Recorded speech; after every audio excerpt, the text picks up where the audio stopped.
Have you noticed this? You sit down to visualize, you light the candle, you do the right routine. You try to drop into that future self feeling, and instead, your brain is doing parkour. Your next email, the Slack ping, your kid's schedule, the 5 tabs open in your head, the existential dread of, why is this not working anymore? Well, here's the truth. Manifestation isn't broken. You're not broken. You're overstimulated. And if your nervous system is overloaded, your visualization practice stops working the way you think it should. Not because you're doing it wrong, but because you're trying to access clarity from a nervous system that's stuck in noise. Let's talk about what's actually happening and how to get your results back. Welcome to the Manifest and Chill podcast. My name is Tracy Ftacek, and I'm the creator of the Energy Aligned Business Strategy.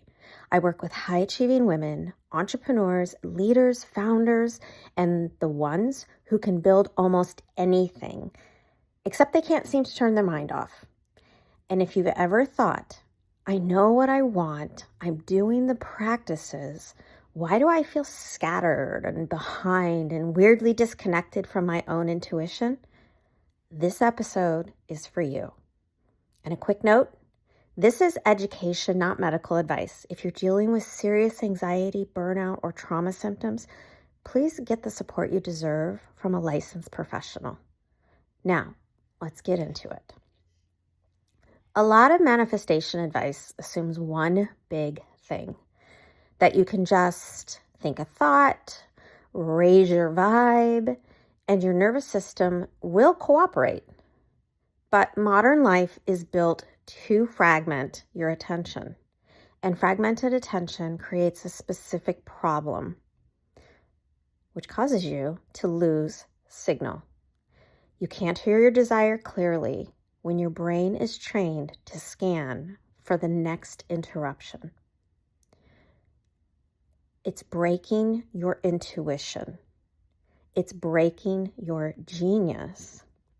There's research on this. In a well-known study on heavy media multitaskers, researchers found that they were more vulnerable to distraction and interference, and they performed worse on certain measures of task switching, likely because filtering irrelevant input becomes harder. Another concept that explains your day-to-day experiences is attention residue. Now, last week's episode, as we closed out 2025, I talked about the emotional backlog or residue of a year catching up with us in the month of December. Well, the attention residue is similar, but it's something that happens to you day to day. When you switch tasks, part of your attention, it will stay stuck on what you were doing, which reduces your performance and focus on the next thing.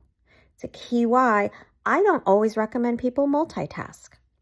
So if your day is 47 micro switches, your brain is never fully with anything. And manifestation, I'm talking real manifestation, is a practice of coherent attention. Not perfect thoughts, coherent attention. But when you layer in the stress, neuroscience has shown the prefrontal cortex, the part of your brain responsible for planning, decision-making, working memory, and regulation, is highly sensitive to stress. Even mild, uncontrollable stress can rapidly impair prefrontal cognition function. So if you're trying to visualize your next level business while your nervous system is bracing for impact, you're basically asking your brain to do precision work during an earthquake, during a trauma. My friend, you don't need more affirmations. You need less input. You need less content. So here's the reframe that can change things dramatically for you. Keep in mind, manifestation is not wishful thinking. It's regulation plus embodiment. When you are regulated, your system can do 3 things that matter for results. Select what matters, focus. Sustain, attention long enough to impress it, coherence. Act from your inner authority instead of from urgency. That's embodiment. This is why slowing down can feel like the fastest way forward, because your results depend on your ability to generate a clean and clear signal. And yes, we have research that supports the idea that training attention and regulation does change the brain. So, for example, there was an 8-week study of mindfulness-based stress reduction program, and it has been associated with changes in the actual gray matter density in your brain region. And that density, that region, involves learning memory, emotion regulation, and self-referential processing. It's a lot of fancy words. So what does that mean? Meditation programs show moderate evidence for reducing anxiety and depression systems and improving pain outcomes with stress-related benefits in many studies. Now, I'm not saying, do you need to become a monk or something? No, but you do need a system that makes your inner world usable again, so your outer world reflects the scale and the abundance you truly desire. And all of this information, well, this is the foundation underneath my work. Manifestation practices that actually respect you and your nervous system. I want to get super practical for a moment though. When you're overstimulated, visualization often fails in 3 predictable ways. You can't generate a clean image, so your mind keeps glitching, you drift, you come back, you drift again. And my friend, that's not laziness, that's an attention system trained on novelty. We all have that friend we recognize it in. We all have that team member. We all have that associate. You may be a coach and you might see that in a client that you're working with. But if you haven't looked at yourself with clean, fresh eyes, this is something you can recognize within yourself. There's another reason visualization stops working when you're overstimulated. You can't feel it. You see the future, but you feel flat, or you feel anxious, or imposter syndrome kicks in. You feel like you're faking it because the body doesn't trust the vision yet, and your system is still in protect mode. You can't take aligned action. Number 3, you either freeze or you sprint. You start 10 things, but you finish none. You call it not aligned, but it's often dysregulation wearing a really fucking cute outfit. And this is why I teach visualization as a loop, not as a one-time ritual. Inside my methodology, visualization is something you return to in a way that creates repetition without force. I call it the visualization loop, and it's designed for real life, not fantasy life. Also, visualization, well, that's not fluff. There's performance metrics showing mental practice can improve performance outcomes with meta-analytic evidence across tasks. The point I'm trying to make here is not imagine and it appears. So many people get this wrong, or we've been burned by the coaches that, well, just visualize it. No. The point is, imaginary and emotion and repetition is what trains your brain and behavior. But again, you cannot run the loop effectively if your system is oversaturated. So what I'm going to do here is I'm going to give you a simple protocol you can use today. and there's no perfection required. So get your pen and paper, grab your journal, open up the notes portion of your phone. Let's go. Step 1, reduce input for 10 minutes. And yes, that is correct. 10. Phone down, no music, no podcast, no scrolling. P.S. The first time I did this for myself many, many years ago, I actually dozed off during those 10 minutes. So if that happens, it's A-okay. Bring yourself back in and do it another time. Eventually, your body will adjust to not being so over-fatigued and ready to roll. So this is not a dopamine detox trend, this reduce input for 10 minutes, which is what you'll hear all over the internet. This is giving your nervous system a quiet room so you can hear yourself, you can hear your voice, and you can listen to your own intuition. And if you want a sentence to anchor it, or while you're in those 10 minutes, use this. I am unavailable for noise right now. And you have the freedom, if you're by yourself, say it out loud.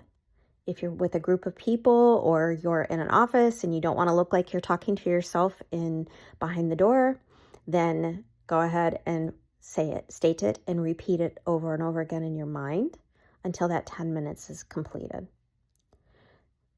Step 2, regulate your body first. This is going to take 2 minutes. So I would like you to pick one of the 3. You're either going to slow nasal breathing, which is a simple in for 4, out for 8, the whole time through your nose. Or you can do a brief body scan. A brief body scan is simply just starting at your toes on the ground and working your way all the way up to the tip top of your head. And then the next, a simple hand on heart or exhale longer than you inhale. And this is where the 4-8 comes into play. The goal is not relaxation. The goal is downshifting just enough to access choice. So the purpose of this is not to go into a meditative state. It's just to quiet your brain to move to the next task. And studies have proven taking a 10-minute break between tasks will provide you with enough space to be able to be clear on the choices you want to make and the movement you want forward on the next task. Step 3, run the visualization loop. This will take about 4 minutes.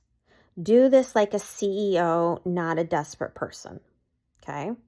So this is where, and you can say this out loud to yourself or you can repeat it in your mind. Prompt 1 is going to be 30 seconds long. What is the outcome I'm calling in specifically? Prompt 2, give yourself 90 seconds to answer this one. Show me one scene that proves it's already true. I'm going to repeat that again because I stumbled on my words a little bit. Show me one scene that proves it's already true. Not a highlight reel, one scene. And then prompt 3, which again will take only 60 seconds. What does my future self believe is normal? This is the identity work. Normal is a very powerful word. Prompt 4, 60 seconds for this one.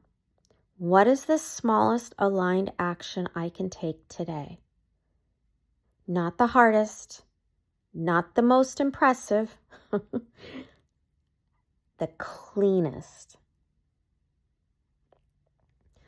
Okay, that's your 4-minute visualization loop. Now let's move on to step 4.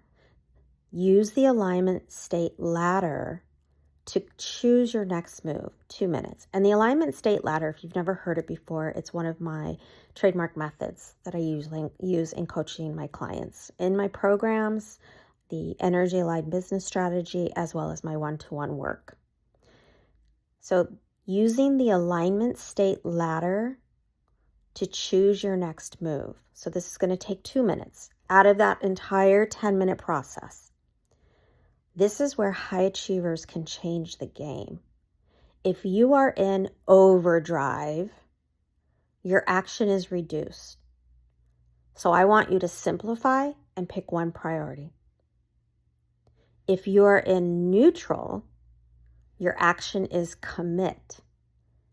Pick one thing and it's your single focused block. And if you're feeling aligned, then your action is expand. It's time to take the next bolder move.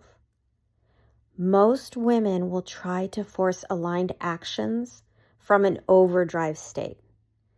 And that, my friend, is how you burn out while doing the work. Trust me. So let's do a short version right now. If you can, place your feet on the ground. Inhale through your nose, and then exhale slowly through your nose. Inhale again, and then exhale even longer. Now ask yourself, what am I currently consuming that is stealing my signal? And I want you to just notice it. There's no shame around this. Just notice. Maybe it's watching a television program.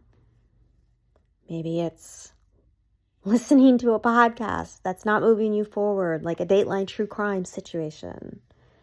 Or maybe it's trying to do a task for your business that actually needs to be delegated to a member of your team. Now choose this. For the next 24 hours, reduce one source of noise. So picture this scene. It's 30 days from now. You wake up. You're not behind. You're not scattered. What is the first thing you do in that reality? Hold that image. Don't think too deeply. What was the first thing that popped into your head? Now ask, what is one micro action I take today to become her? What is one micro action I take today to become her? I'd like for you to hold that, write it down after this episode. That, my friend, is embodiment. That's the practice. See how simple it is? And it's something that you can do every single day. Give yourself 10 minutes to hold space for yourself. And that's what I mean when I say holding space for yourself.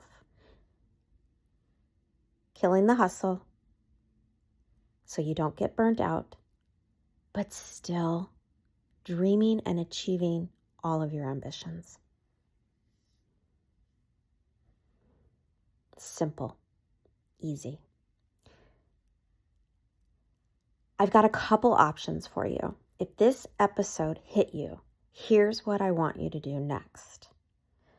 Take my quiz. I built a quiz to help you identify what's actually running the show for you right now and what kind of support will move the needle fastest. And I promise you, it's not fluff.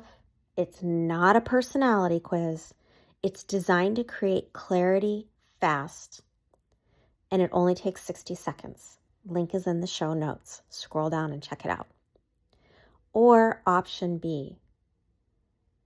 If you're done trying to solve nervous system overload with more hustle, more content, more pressure, and you want to be part of a high-touch support that merges strategy, identity, and regulation-based manifestation, then my container, the Energy Line Business Strategy, is the room to be in. This is where we turn your gifts into a business that does not require your nervous system to bleed for it. That's also in the show notes. Remember, my friend, manifestation isn't broken. Your desire isn't gone. You're just overstimulated. And the fastest way back to results is not more effort, it's cleaner signal. If you love this episode, please share it with a friend, with another high-achieving woman who is quietly maxed out. You know, we're all having those conversations. And I would love it if you'd leave a review so more women can find this work. We'll talk soon next week, my sweet friends. Love you all so much.